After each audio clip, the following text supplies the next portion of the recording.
In tonight's news edition, His Majesty the King says Jordan backs regional and international efforts to address Mideast challenges, especially fighting terrorism and achieving peace.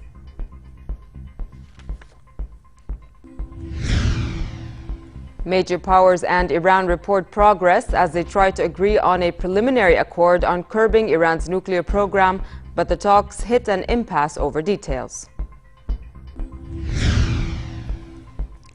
And the Palestinian Authority joins the International Criminal Court and says Israel should be brought to account for war crimes.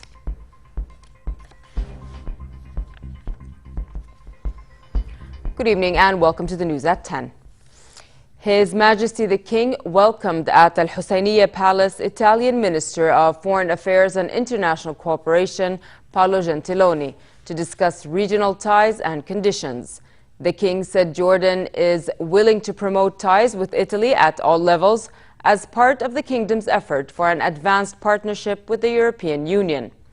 King Abdullah said Jordan backed regional and international efforts to address challenges posed to the Middle East, in particular efforts to bring peace and confront terrorism and extremism.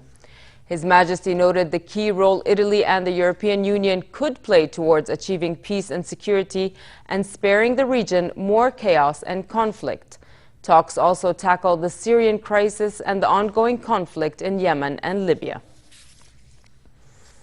Deputy Prime Minister and Minister of Foreign Affairs and Expatriate Affairs Nasser Judeh and the Italian minister agreed to step up coordination as Jordan took over the UN Security Council's rotating presidency. Judeh and Gentiloni also discussed developments in the Palestinian territories and the need for serious negotiations to resolve the issue.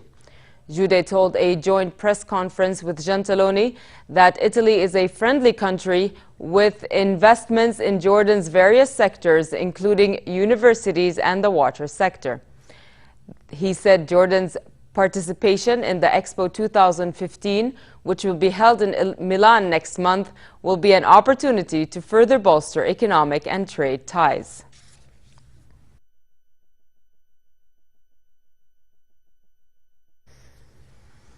His Majesty the King welcomed the leader of the parliamentary group of the Christian Democratic Union in the German Bundestag, Volker Koder, and an accompanying delegation. King Abdullah told the German team, who are visiting as part of a tour in the region, that Jordan is keen to strengthen relations with their country in various fields. The meeting tackled regional and international issues, where the King urged closer coordination among world countries to achieve peace and boost security and stability in the Middle East. He emphasized support for efforts to ward off terrorism and extremism and counter criminal gangs which threaten international peace and security.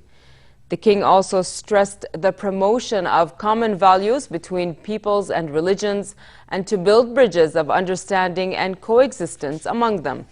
The German delegation praised Jordan's regional role as a model of coexistence and moderation.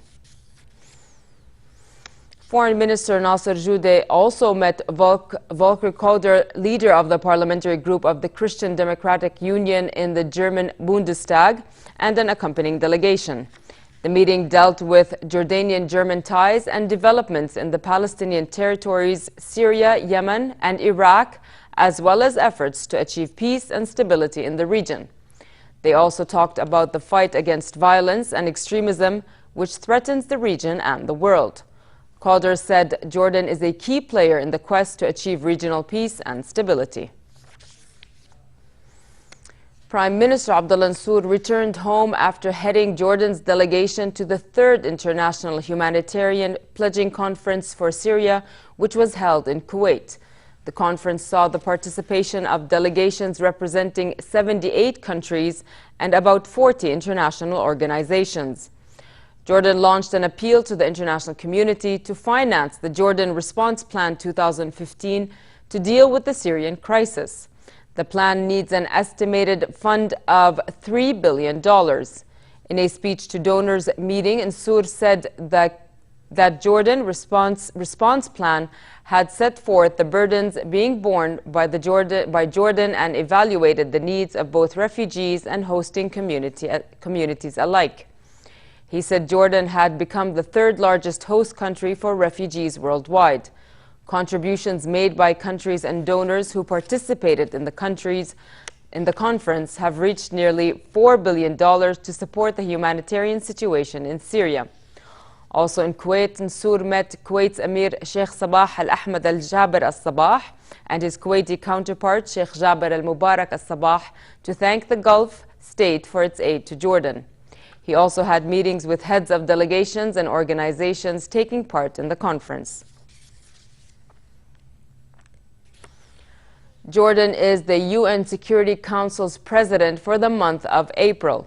The kingdom took over the rotating presidency with a host of key issues on the council's agenda, such as the Middle East and the Palestinian-Israeli conflict, the Syrian and Yemeni crisis, the situation in Libya, and anti-terror efforts. The kingdom will also present initiatives related to such issues as women, youth, peace, and security. Yemen's Houthi fighters and army allies advanced in a column of tanks into central Aden, the main foothold of loyalists of President Abd Rabbo Mansour Hadi. The advance into the Khor Maksar district came despite a week of Saudi-led airstrikes against the Houthis aimed at reversing their gains on the battlefield. However, after 7 nights of airstrikes targeting both the Houthis and the forces loyal to former President Ali Abdullah Saleh, the coalition has not managed to secure Hadi's control over his last remaining enclave of rule in the southern port of Aden, a key aim of the campaign. Earlier, Saudi Foreign Minister Saud al-Faisal told the Shura Council his country would continue with its military offensive against Houthis in neighboring Yemen until the official government is reinstated. The spokesman for the Saudi-led coalition, Brigadier General Ahmed Asseri, said it was not yet determined whether there would be a ground offensive. Jordan temporarily closed the border crossing with Syria to passengers and goods because of violence on the Syrian side of the frontier. Interior Minister Hussein al-Majali described the closure of the Jaber crossing as a precautionary measure to protect the lives of passengers after violence flared up at the Nasib crossing on the Syrian side of the border. Earlier, a source at the headquarters of the Jordan Armed Forces Arab Army said border guards last night foiled an attempt to smuggle in drugs from Syria. It said troops clashed with 2 armed men who approached the frontier with a herd of sheep as a cover-up. The source said a search of the area had uncovered the bodies of 2 infiltrators and the weapons and ammunition in their possession. In Syria, Daesh militants took control of large parts of a besieged Palestinian refugee camp in southern Damascus. The Yarmouk camp, home to up to 18,000 people, has been caught between government forces and Syrian insurgent groups, including Daesh rivals such as Al-Qaeda's Nusra Front. According to a witness, Daesh pushed from the Hajar al-Aswad area and Nusra fighters have joined them. The British-based Syrian Observatory for Human Rights said clashes continued inside the devastated camp, where food, water, and medicine are scarce.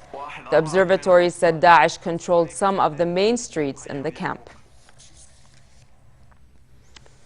Iraqi security forces backed by Shiite paramilitary fighters are closing in on the northern neighborhood of Tikrit. The Iraqi forces had seized control of southern, western, and central parts of the key city following fierce battles with Daesh militants. Iraq's interior minister was in Tikrit to update reporters on the latest advances by government forces. Here's more. The last foothold for Daesh militants in northern Tikrit is now under attack by the Iraqi army and allied Shiite paramilitary fighters. The city's streets were completely abandoned and buildings scarred by gunfire. Iraqi state television said Prime Minister Haider al-Abadi was visiting the embattled city after 11 months of Daesh rule. Interior Minister Mohammed al-Ghabban was also there to announce the good news. The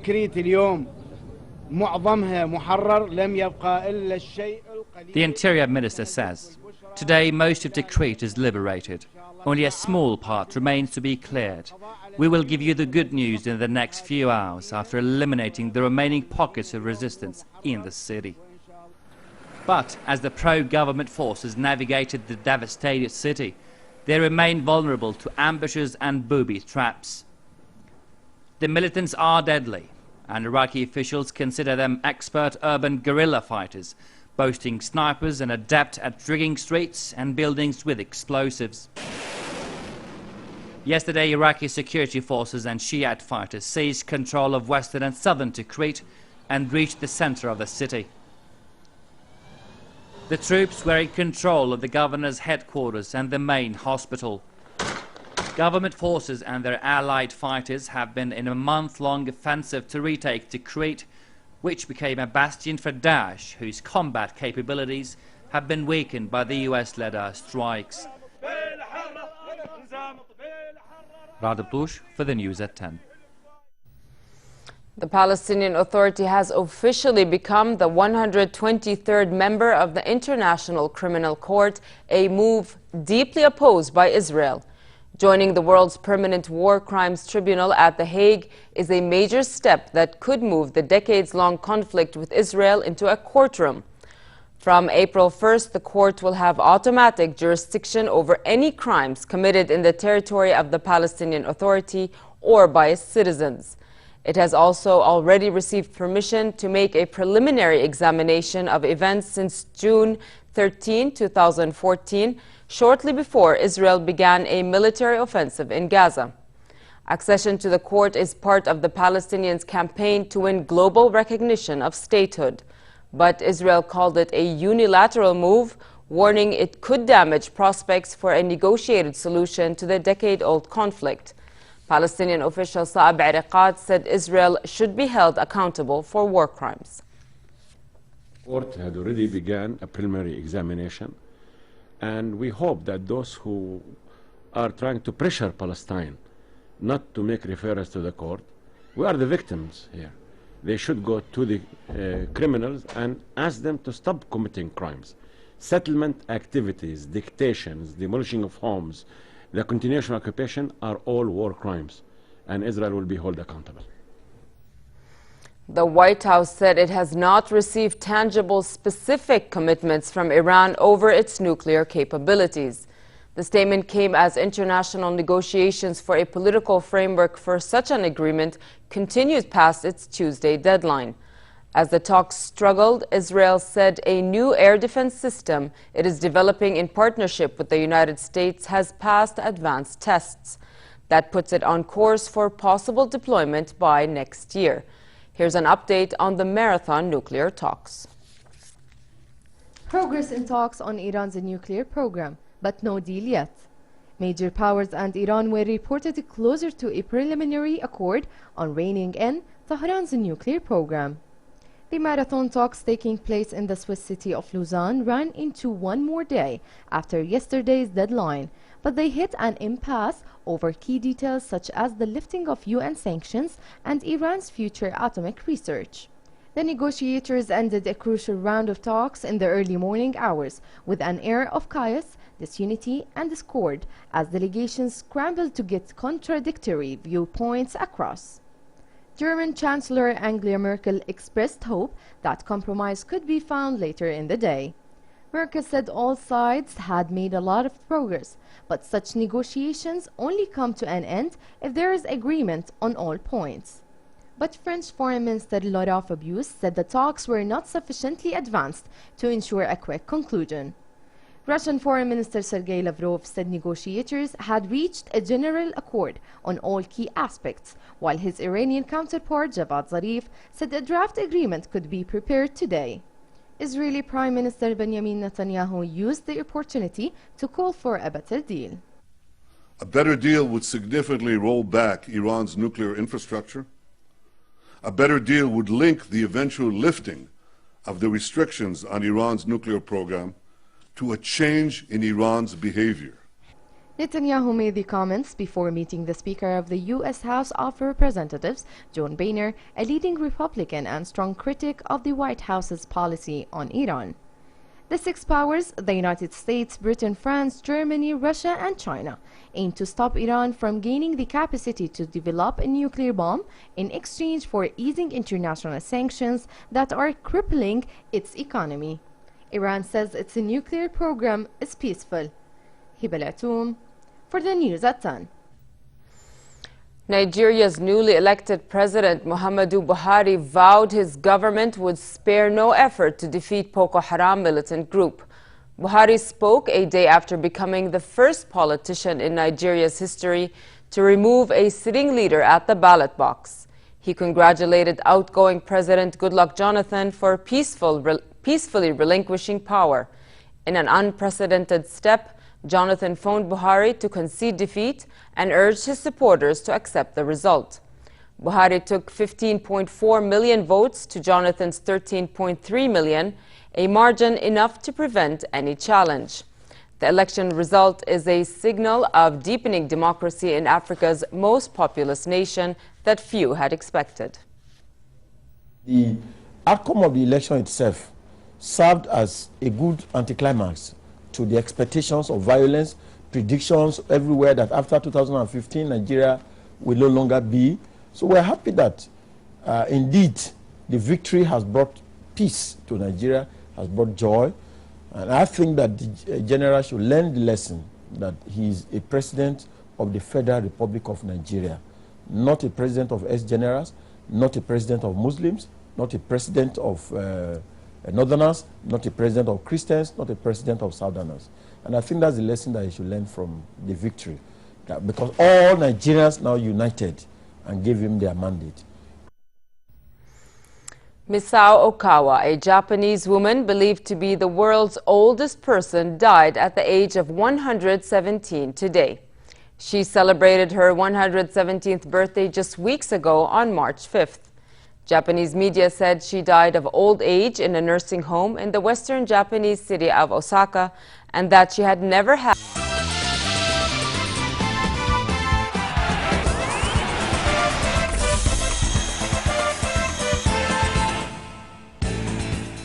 Defending champion Novak Djokovic survived a scare from Alexander Pogopolov to reach the Miami Open quarterfinals, beating him 7-6, 7-5, 6-love. After dropping the first set, the top-seeded Serbian found himself in even deeper trouble by falling behind in the second and facing the threat of an unexpected early exit. But Djokovic dug deep to turn things around, breaking to get back the setback, and then broke again to clinch the lead. Djokovic, who is seeking a fifth title in Miami, will face Spaniard David Ferrer in the quarters.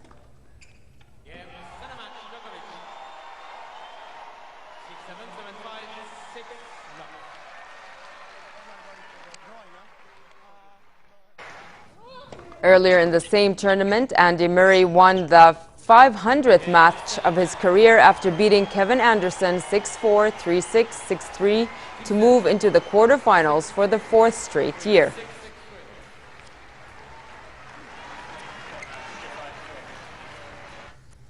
And finally, relatively cold tonight in most regions with westerly moderate winds. Fog is expected in hilly areas in the late night hours. Tomorrow, a slight rise in temperature is expected, but it will remain below seasonal average. Therefore, conditions will be fair across the kingdom with the appearance of clouds and westerly moderate winds. The Gulf of Aqaba should expect a cool night and warm day tomorrow with northerly moderate winds and slightly choppy seas. Next are the lows and highs for tonight and tomorrow.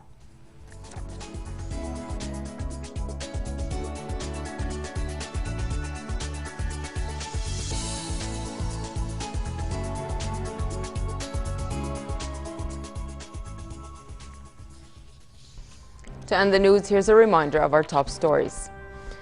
His Majesty the King says Jordan backs regional and international efforts to address Mideast challenges, especially fighting terrorism and achieving peace. Major powers and Iran report progress as they try to agree on a preliminary accord on curbing Iran's nuclear program, but the talks hit an impasse over details. And the Palestinian Authority joins the International Criminal Court and says Israel should be brought to account for war crimes. With that, we come to the end of tonight's news. I'm Nancy Khair. Thank you for watching and have a good night.